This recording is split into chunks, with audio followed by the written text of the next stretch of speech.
Chào mừng các bạn đã quay trở lại với kênh của Điện Ảnh Mai Chi. Thì ngày hôm nay mình lại tiếp tục làm video clip để hướng dẫn các bạn về sửa chữa một cái ban bệnh của dòng máy điều hòa Daikin Ga R32. Một cái dòng máy mà mình thấy rằng nó lỗi khá là nhiều và cũng khá là khó để cho một số anh em chúng ta có thể là khám chữa và chuẩn đoán ra cái ban bệnh của cái máy. Chính vì thế mà mình sẽ cố gắng làm nhiều cái video clip để chia sẻ cho các bạn những cái ban bệnh của những cái máy điều hòa Daikin Ga R32, để hy vọng là có thể giúp đỡ được một số anh em thợ khi chúng ta đi hành nghề, chúng ta gặp phải những cái ban bệnh tương tự như vậy thì chúng ta có thể tham khảo thêm để giúp cho các bạn có thể tìm ra những cái nguyên nhân hư hỏng của cái máy để chúng ta có thể tự khắc phục được những cái ban bệnh như vậy cho những cái máy của khách hàng mà mình đang sửa chữa. Thì hiện tại thì mình đang có nhận sửa chữa máy điều hòa cho cái trạm BTS phát sóng điện thoại. Bên công ty của họ thì hầu hết là sử dụng máy điều hòa Daikin và chủ yếu là Daikin Ga R32, đời rất là mới. Nhưng bên cạnh đó thì cái máy điều hòa Daikin Ga R32 này thì cũng thường xuyên gặp trục trặc sự cố kỹ thuật dẫn đến là hư hỏng. Thì bởi cái lý do là họ sử dụng thường xuyên, bởi vì là mỗi một trạm sẽ lắp 2 máy và mỗi máy sẽ chạy liên tục 1 tháng. Sau 1 tháng thì họ sẽ đổi ca sang máy khác. Với hai nữa là với cái điều kiện địa hình lắp đặt là họ thường xuyên là lắp đặt ở nhà trạm nằm trên các cái đồi cũng như là trong các cái khu vườn tược rậm rạp, dẫn đến là có rất nhiều cái con thạch sùng chui vào trong cái thời gian máy nghỉ chạy, hoặc là qua mùa thì thạch sùng chui vào ở, cũng như là đái bệnh ra bó mạch. Và đó là những cái nguyên nhân mà các anh em cũng thường thấy và thường gặp ở dòng máy Daikin Ga R32 này. Rồi, quay trở lại với cái bao banh này thì mình sẽ cắm điện vào và chạy thử máy lên để cho các bạn chúng ta theo dõi xem là hiện tượng hư hỏng của máy như thế nào, để chúng ta nắm được cái nguyên nhân của nó. Thì cái ban bệnh này thì mình thấy là nó rất giống với một cái ban bệnh mà mình đã chia sẻ với các anh em ở trên kênh YouTube của Điện Ảnh Mai Chi. Thế nhưng mà hiện tượng rất là gần giống nhau, nhưng mà cái ban bệnh thì nó lại khác nhau một chút. Các anh em cố gắng để ý để theo dõi xem là nó khác nhau ở chỗ nào so với cái ban bệnh ngày trước mình đã chia sẻ. Nó chỉ khác một chút thôi, nhưng mà khi mà nó khác hiện tượng ấy thì có thể là cái ban bệnh nó khác nhau. Vậy thì chúng ta sẽ thử cắm điện vào xem là cái máy nó chạy hiện tượng nó như nào. Rồi, mình đã cắm điện và mình sẽ bật cho máy chạy luôn. Các bạn thông cảm một chút, tại vì cái nơi quay clip nó hơi chật, cho nên là mình sẽ cố gắng là để những cái này lên đây để cho nó đỡ tốn cái chỗ để chúng ta để mình kiểm tra sửa chữa cho các bạn xem. Rồi, mình đã bật máy.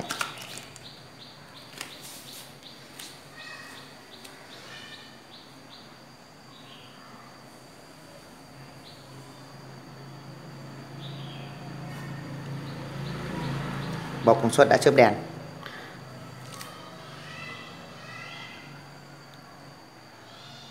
Các bạn để ý là đèn led bong suất đã chớp rồi nhé. Đấy, quạt giật lạnh bắt đầu chạy luôn.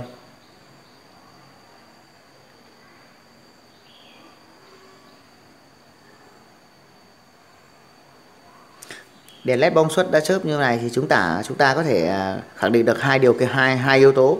Thứ nhất là khối nguồn bong suất này đang làm việc tốt, và vi xử lý đang làm việc tốt thì cái đèn led này nó mới nhấp nháy.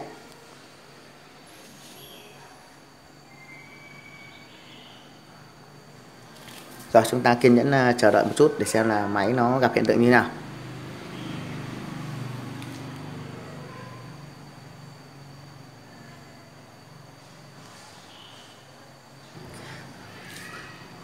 Rồi, sau một khoảng thời gian chờ đợi mà mình thấy là cũng khá là lâu rồi, khoảng tầm hơn 10 phút gì đấy, mà mình thấy là cái gì, cái block này vẫn chưa thấy nó chạy gì cả, mà đèn led ở bong suất thì vẫn cứ đang nháy đều, mà quạt giật nóng cũng không hề chạy. Đó, không biết là nó gặp vấn đề gì. Chúng ta sẽ thử check lỗi xem là nó có lỗi gì trong hệ thống chưa. Sau chạy khoảng hơn 10 phút, nếu gặp lỗi gì có lẽ là nó đã ghi lỗi rồi. Ồ, kêu lỗi 00 các bạn này. Đây các bạn để ý này, mình bấm lên cái nó kêu lỗi ở 00 này. Mình sẽ check cho các bạn xem là một vòng. Mình sẽ check lỗi một vòng cho các bạn xem.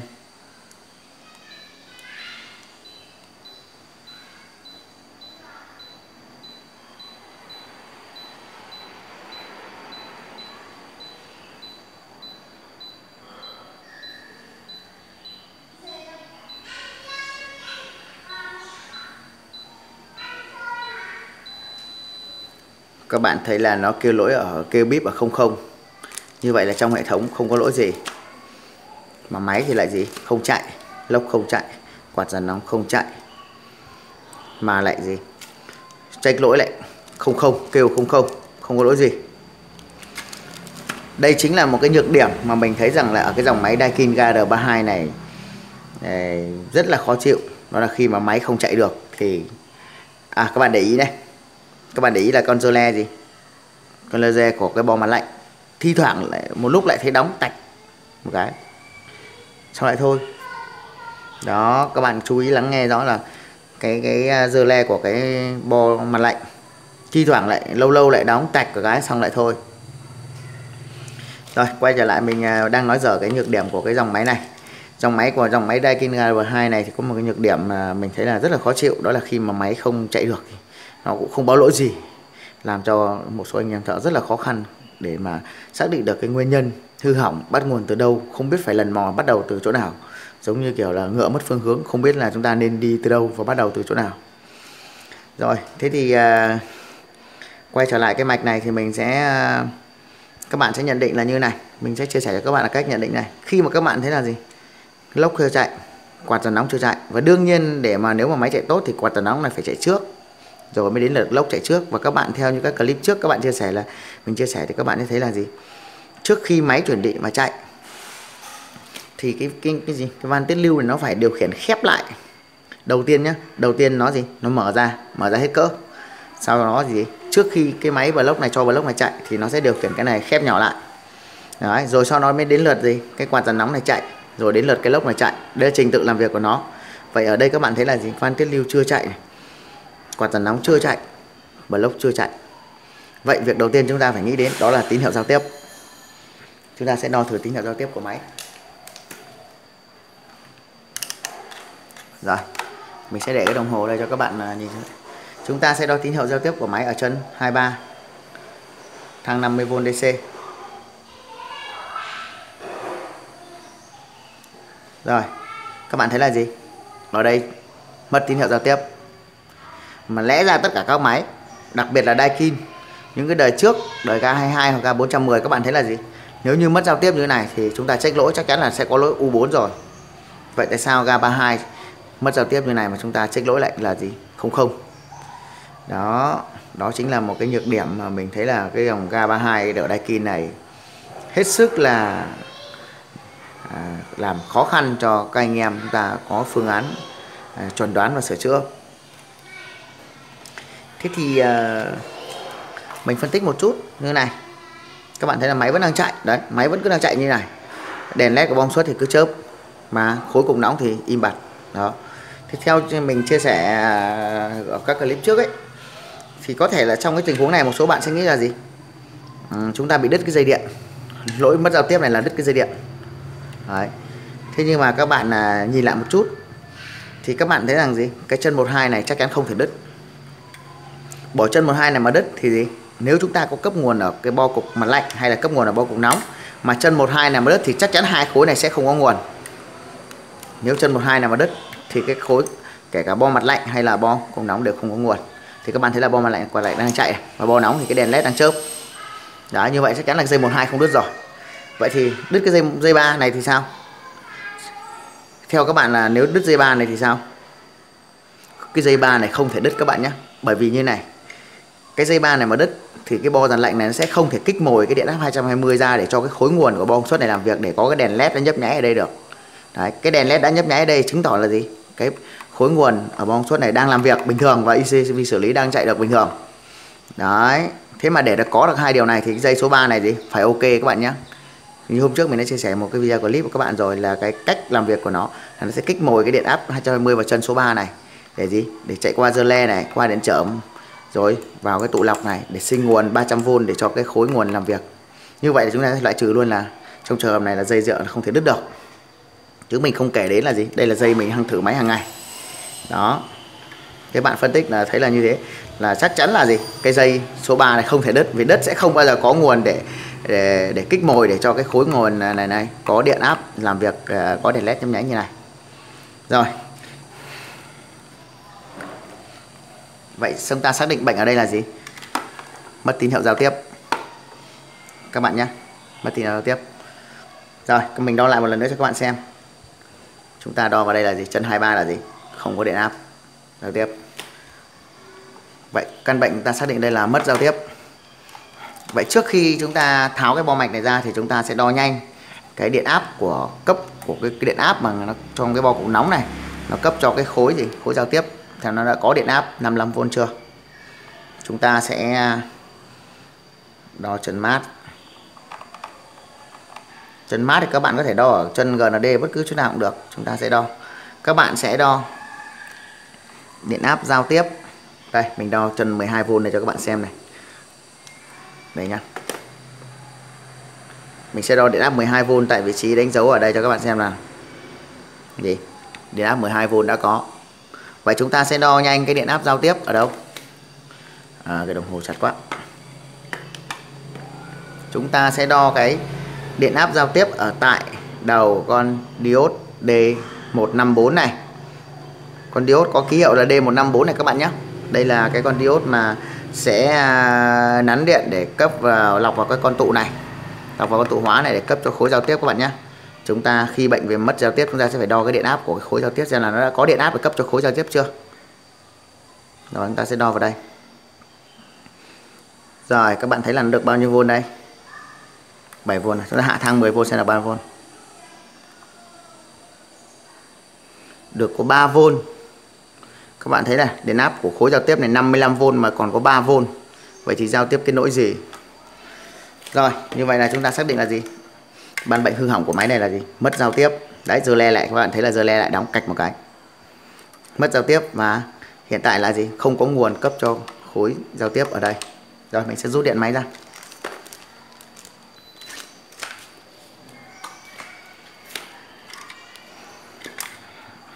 Rồi, các bạn chờ chút, mình sẽ tháo cái bo mạch này ra ngoài, chúng ta sẽ kiểm tra và xử lý cho nó dễ nhé.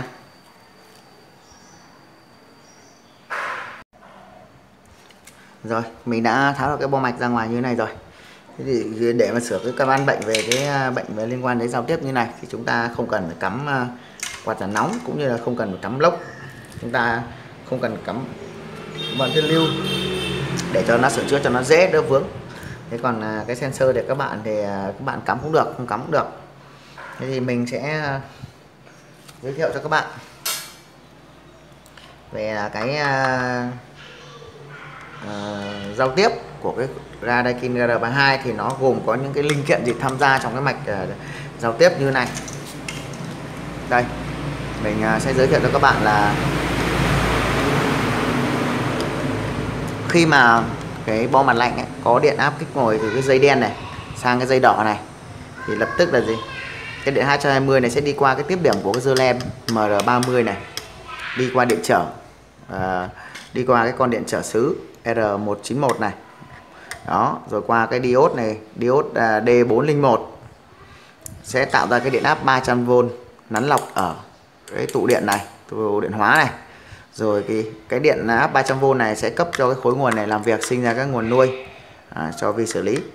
Và khi vi xử lý chạy thì nó gì? Nó sẽ lập tức gì? Khi vi xử lý chạy thì nó lập tức xuất ngay lệnh để giữ con dơ le này. Đấy, bởi vì con dơ le này nó chỉ kích mồi trong thời gian rất là ngắn, cho nên là khi có nguồn cái thì vi xử lý chạy thì sẽ kích điều khiển để đóng con dơ le này, giữ luôn cái chân nguồn đó. Giống như cái nguyên lý ở trong cái gì? Mạch nguồn by zero ở các cái mạch máy giặt mà các bạn thường thấy. Đó. Thế thì khi mà cái điện áp khi mà vi xử lý đã xuất lệnh giữ con dơ le này rồi thì đồng thời trong cái lúc đó thì cái điện áp ở cái chân này, ở cái chân của con dơ le này, đó, cái điện áp AC ở cái chân của con dơ le này, người ta sẽ gì? Người ta sẽ ngay tại thời điểm đó nguồn cấp 220 khi mà người ta kích mồi ở cái chân dây đỏ này thì nó chính là gì? Nó chính là cái chân chung của dơ le này. Nếu bạn nào chưa nắm rõ về cái vị trí này mà thì các bạn hãy xem lại video clip trước của mình có chia sẻ, là có một cái video mình chia sẻ là nói rõ về cái gì? Cấu trúc của cái đoạn này. Thì cái dây đỏ này thì người ta sẽ gì? Người ta sẽ kết nối nó vào cái vị trí chân thường đóng của con dơ le này. Rồi cái chân thường đóng này khi mà cái mạch điện nó chưa làm việc ấy, vi xử lý chưa làm việc ấy, thì nó sẽ thông sang gì cái chân trung này. Đấy, thì khi mà người ta kích mồi cái điện áp 220 này từ cái bo mặt lạnh ấy, thì chỗ này sẽ là gì, cái dây đen, cái điện áp của dây đen này, của cái dây màu đen này, pha của dây màu đen này, nó gì, nó sẽ thông vào cái dây đỏ này, và cái dây đỏ này thì lại gì, thông vào cái chân thường đóng này và sang cái chân trung này. Thì khi sang cái chân trung của dơ le này thì người ta chia thành hai nhánh, một nhánh đi qua điện trở, đi qua diode để nắn lọc và cấp điện 300V cho cái con tụ lọc hóa này, cho con tụ lọc hóa này, để tụ lọc hóa này cấp nguồn cho khối nguồn làm việc đó. Thế thì một cái nhánh thì người ta sẽ đi qua cái dàn điện trở 36K, 363 như này, 363 là 36K các bạn nhé, 3 con mắc song song rồi lại mắc nối tiếp với 3 con mắc song song. Đấy, người ta mắc đi qua cái nhánh còn lại, đi qua cái dàn điện trở này, rồi đi qua con diode là gì, đi qua con diode là D154. Đấy, D154 rồi gì, lọc tích vào cái tụ này. Đấy, tích vào con tụ hóa này, lọc thành điện áp DC, tích vào con tụ hóa này. Đấy, tích vào con tụ hóa có trị số là 47 mi 100V. Đấy, con tụ hóa này chính là con tụ hóa mà sẽ gì, sẽ cấp nguồn cho cái khối giao tiếp làm việc. Rồi người ta sẽ dùng hai con diode Zener là ZD150 và ZD151 để ghim xuống đây một cái điện áp là gì, 55V để cấp cho cái khối giao tiếp làm việc. Thế thì ở đây thì có 3 IC quang, thì con IC quang OIS1 và OIS2 sẽ làm nhiệm vụ cho gì, khối giao tiếp, và con IC quang OIS153 này, tức là con IC quang ngoài cùng này, sẽ làm việc cho tín hiệu xung 50Hz. Đấy, thứ hai bạn là hay còn quen gọi là ACDS. Đó, còn con OIS1 và OIS2 là làm việc cho khối giao tiếp. Rồi, thế thì sau đây chúng ta sẽ kiểm tra xem là lý do vì sao mà nó chưa có cái, chúng ta đo ở chỗ chân của cái gì, của cái diode D154 này, chúng ta sẽ đo cái chân mà nó gì, nó hướng về con tụ này này, bởi vì điện áp nó sẽ đi gì, đi từ chiều từ anode sang cathode, tức là đi từ cái chiều không đánh dấu sang bên đánh dấu và vào chân dương của con tụ, hay là chúng ta đo ngay tại chân dương của con tụ này cũng được các bạn nhé. Nhưng mà thông thường thì cái mạch in chúng ta không lật lên thì chúng ta sẽ đo ở cái chân này của con diode luôn. Rồi chúng ta sẽ kiểm tra xem là lý do vì sao nó gì, nó lại không có nguồn cấp cho cái khối giao tiếp này. Đấy, nó bị hư hỏng ở chỗ nào. Rồi đấy là mình phân tích một chút về cái nguyên lý và cái thiết kế của cái bo. Rồi sau đây chúng ta sẽ kiểm tra. Rồi chúng ta sẽ tiến hành đo linh kiện trong cái mạch cấp nguồn của cái khối giao tiếp, xem là nó hư hỏng cái linh kiện như nào. Đây mình sẽ đo trực tiếp cho các bạn xem. Đầu tiên là các bạn sẽ thấy là gì, chúng ta sẽ từ vị trí chân trung của con dơ le này, nó sẽ đi qua cái dàn điện trở này. Vậy chúng ta sẽ đo cái dàn điện trở này xem nó có ok không. Các bạn thấy là gì, chúng ta đo được là 11,84 kΩ. Như vậy là cái dàn điện trở đầu tiên này là ok các bạn nhé. Bởi vì các bạn thấy là gì, nó mắc 3 con 36K song song. Như vậy là đoạn điện trở này có giá trị là gì, bằng một con chia 3. Tức là 36K chia 3 ra thì chúng ta sẽ được là gì, 12K. Vậy chúng ta đo thực tế nó được là 11,84 đây, chúng ta đo được 11,84 kΩ. Như vậy là đoạn điện trở này ok các bạn nhé. Rồi chúng ta đo tiếp đoạn thứ hai. Đoạn thứ hai cũng được 11,84. Như vậy là loạt điện trở 3 con mắc song song rồi mắc nối tiếp với 3 con mắc song song là ok các bạn nhé. Rồi chúng ta sẽ đo con gì? Chúng ta sẽ đo diode D154 này.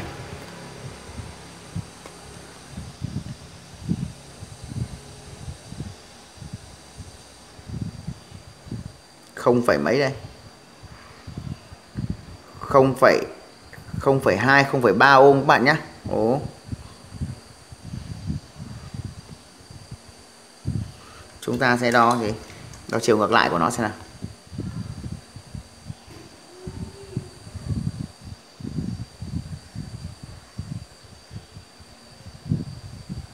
Không phẩy 7 0,8 ohm, 0,7 ohm. Nó cứ nhảy linh tinh nè, 0,2 ohm các bạn nhé.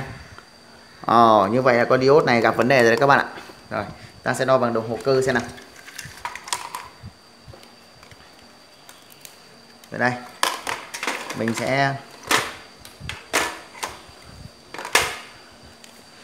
sẽ đo bằng đồng hồ cơ. Cái đồng hồ mình nó chưa thay pin được nên không lên hết được. Rồi không sao, chúng ta sẽ đo Các bạn thấy là gì? Kim lên này.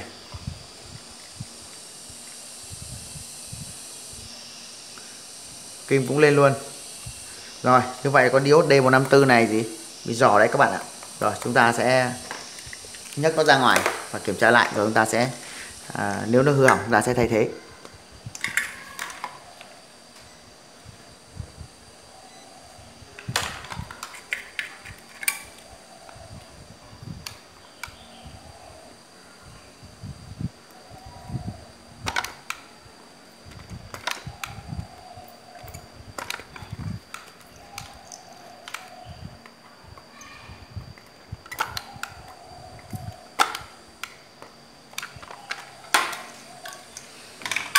Rồi, mình đã kiếm một con diode khác để thay thế. Các bạn để ý này, chúng ta gì? Khi một con diode thông thường, mình gỡ ở cái bót cũ hư hỏng ra. Khi một con diode thông thường thì chúng ta nó sẽ đo xem nó có điện trở là bao nhiêu. Các bạn thấy này, chúng ta sẽ đo là nó có một chiều là gì? Đó, một diode thông thường khi chúng ta đo bằng điện chúng ta đo bằng gì? Chúng ta đo bằng cái đồng hồ điện tử thì các bạn thấy là điện trở nó là gì? Rất gần như là vô cùng. Rồi chúng ta đo chiều ngược lại. Đó, đo chiều ngược lại là chúng ta thấy là gì? Điện trở nó gần 100 kΩ cơ, 75 kΩ. Còn nếu chúng ta đo bằng thang gì? Thang đo diode. Đây các bạn thấy, chúng ta sẽ đo bằng đo thang diode thì các bạn sẽ thấy là gì? Không này. Chúng ta sẽ đo này. 0,484. Đó. Còn chúng ta đo bằng đồng hồ cơ thì chúng ta đo bằng đo vào đảo chiều cây đo thì một chiều lên và một chiều không lên là ok các bạn nhé. Khi mà chúng ta gỡ ra ngoài như này thì các bạn có thể đo thang cao nhất, thang 10k. Rồi, sau đây mình sẽ thay con điện trở này. Thật ra thì mình có bót cũ thì mình có thể lấy từ các cái bót hỏng cũ, các bo cũ hỏng. Còn nếu các bạn nào mà không có, chúng ta có thể lấy ở các cái bo khác chúng ta lắp vào cũng được. Chỉ cần các bạn thay cho đúng chiều là ok thôi. Chỗ này mình hút trước chưa được.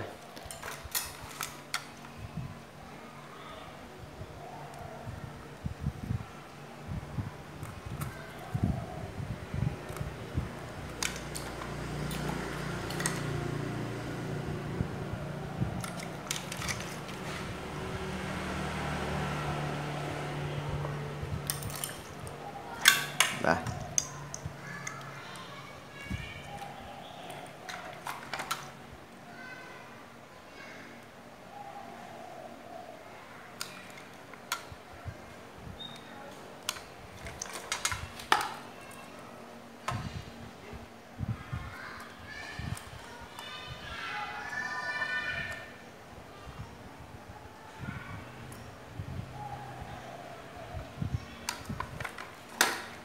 Rồi.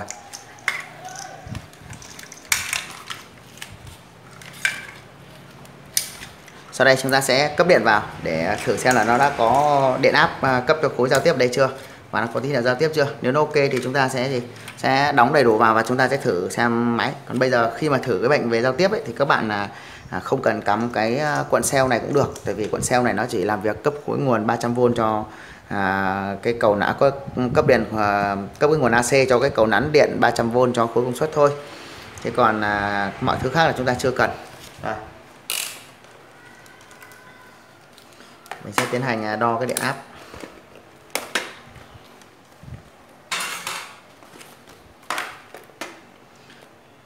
Rồi chúng ta sẽ cắm điện cho bo. Rồi các bạn nhé. Chúng ta sẽ đo cái điện áp. Các bạn bật máy lên. Rồi các bạn sẽ thấy là gì? Chúng ta sẽ đo cái điện áp 12V đã có này. Chúng ta sẽ đo đầu diode này xem là gì. Đây, cái đồng hồ. À đấy, có rồi đấy các bạn ạ. Các bạn nhìn này. Mình đo thang 50V lên kịch kim, chúng ta đo thang 250. Các bạn thấy là gì? Điện áp 55V đã có. Rồi chúng ta sẽ đo luôn tín hiệu giao tiếp. Chúng ta sẽ đo nhanh luôn tín hiệu giao tiếp. Các bạn để ý đồng hồ này, tín hiệu giao tiếp lập tức có luôn. Đó. Như vậy các bạn thấy là gì? Nguyên nhân hết sức là đơn giản, nhưng mà biểu hiện thì cũng rất là khôn lường. Đó. Mà cái dòng máy thì nó chỉ là gì? Bị mất cái nguồn cấp của khối giao tiếp, dẫn đến là mất giao tiếp, mà khối cục nóng không làm việc, quạt không chạy, lốc không chạy. Vậy mà máy Daikin R32 lại không hề báo lỗi gì, không báo lỗi U4 cũng như là không có lỗi gì. Đó. Đó là một cái điều mà mình thấy là cái máy Daikin K32 này cực kỳ là mất việc, làm cho rất là nhiều anh em mà chúng ta chưa nắm rõ và hiểu được cái gì, cái nguyên tắc làm việc của cái bo mạch, dẫn đến là không biết cái phương hướng để chúng ta có thể khám chữa ở đâu, bắt đầu từ chỗ nào. Đó, chính vì thế mà mình làm video clip chia sẻ để cho anh em chúng ta tham khảo. Bạn nào biết rồi thì chúng ta có thể là bỏ qua hoặc lướt qua nhé. Đó, các bạn thấy không? Khi mà chúng ta nắm rõ được cái nguyên lý vận hành của nó thì chúng ta kiểm tra và sửa chữa thì nó cũng không có khó khăn gì cả. Đấy. Rồi, sau đây mình sẽ lắp mạch vào và chạy thử xem là máy nó có chạy được ok không nhé. Rồi, mình lại tắt máy đi. Rồi, mình sẽ lắp vào cái khay tản nhiệt của nó. Rồi, mình đã kết nối đầy đủ mọi thứ, là đã lắp bo mạch vào trong cái tản nhiệt của nó rồi. Thì chúng ta muốn chạy thử máy là bắt buộc chúng ta phải lắp vào tản nhiệt, không chả chết đi xe công suất các bạn nhé. Rồi, mình sẽ cấp điện cho máy. Chúng ta sẽ chạy thử.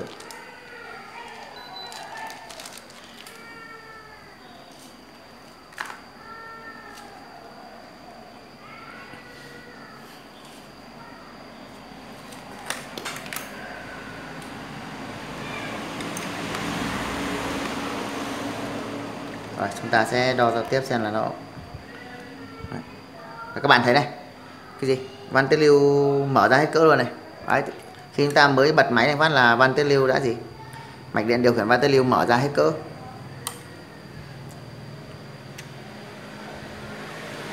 Giao tiếp đang có các bạn nhé.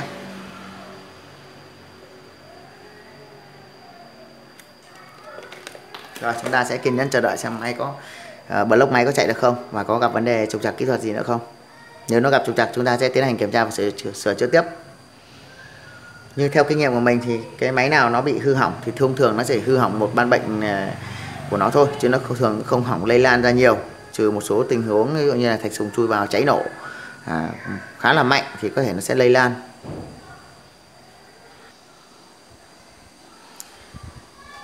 Sửa máy điều hòa Daikin chúng ta phải kiên nhẫn chờ đợi thử máy. Chưa kể là chúng ta nếu đi sai hướng thì chúng ta còn tháo ra tháo vào, còn mệt, rất là vô cùng là mệt mỏi luôn. Nên là bạn nào sửa máy thì chúng ta phải hết sức là gì? Kiên trì.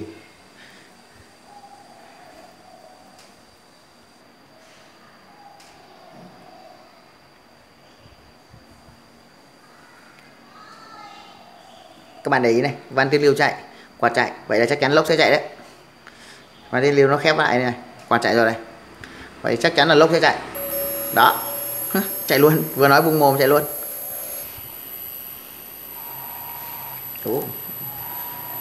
Quạt này nó không có, tại nó cứ không có cái cánh quạt cho nên là nó cứ bị hóc cánh, các bạn phải mồi cho nó quay. Còn nếu bạn nào mua đấy phải lắp cho nó cái trục của cái cánh vào, nếu không nó đứng lâu quá là nó báo lỗi quạt dần nóng các bạn nhé. Tí nữa nó tăng tốc, tí nó lốc tăng tốc thì nó tăng tốc lên thì nó sẽ gì? Nó sẽ hết bị giật này thôi. Mình để tạm ở đây vậy.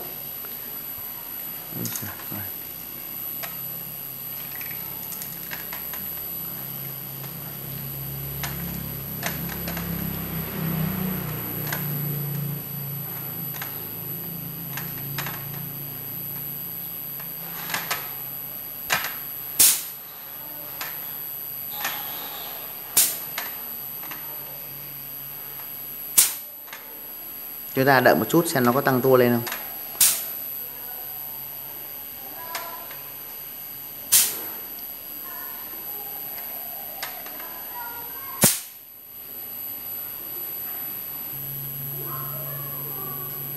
Rồi, máy chạy ok rồi đấy bạn ạ. Rồi, như vậy là vừa rồi mình đã chia sẻ cho các bạn tham khảo một cái ban bệnh của cái máy điều hòa Daikin KR32. Tiếp theo thì sau đây mình sẽ xin kết thúc video hướng dẫn ở đây. Nếu các bạn cảm thấy video chia sẻ đấy, máy đã bắt đầu khép và là chuẩn bị tăng tua đây bạn này. Rồi, như vậy là nó tăng tua đấy các bạn nhé. Rồi, nếu các bạn thấy video chia sẻ của mình hay và hữu ích thì hãy ủng hộ mình bằng cách là bấm like video, cũng như bạn nào chưa phải là thành viên của kênh thì hãy bấm nút đăng ký kênh để nhận được những chia sẻ mới nhất từ kênh của Điện lạnh Mai Chi. Cảm ơn tất cả các bạn đã dành thời gian quan tâm theo dõi video của mình. Và mình xin kết thúc video hướng dẫn ở đây. Hẹn gặp lại các bạn ở trong các video chia sẻ tiếp theo của mình. Thân ái chào các bạn.